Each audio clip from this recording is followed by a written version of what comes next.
बिस्मिल्लाहिर्रहमानिर्रहीम। अस्सलाम वालेकुम। रमज़ान मुबारक चल रहा है माशाल्लाह। आज 13-14 रोज़े गुजर गए हैं। इन दिनों किस कंप्लेन के साथ पेशेंट आ रहे हैं?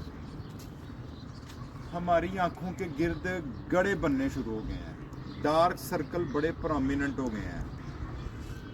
कुरान पाक पढ़ते हैं, ज़ेर ज़बर धुंधला आ जाती है, थोड़ी देर किसी चीज़ पे फोकस करके रखते हैं तो वो चीज़ धुंधली हो जाती है, आँख से पानी चलना शुरू हो जाता है और आँख में हर वक्त ऐसी पोजीशन रहती है जैसे कोई रड़क महसूस हो रही है, जैसे कोई आँख में चीज़ गई हुई है। तो ये क्या मसला है?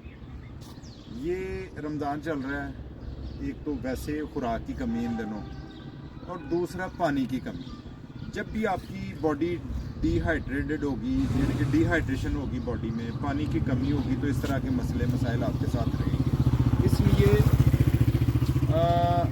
एनर्जी फूड लेने की कोशिश करें। रमज़ान में इफ्तारी किस चीज़ से कर रहे हैं? पकोड़े, समोसे, तली हुई चीज़ें, ये सारी चीज़ें हमारी इफ्तारी हैं। और उसके बाद हमने थोड़ा सा पानी पीना और फिर बस ख़त्म, खाना वाना भूले में हैं। हेल्दी फूड की तरफ जाएं ताकि ये जो डिहाइड्रेशन है और ये वीकनेस आनी शुरू हो गई है बॉडी में, इसमें कमी आए। अब ये है, खीरों का इस्तेमाल किया करें। खीरे को काट के ना इफ्तारी के बाद तो अपनी आँखों पर रख लिया करें, आपको बड़ा सुकून मिलेगा।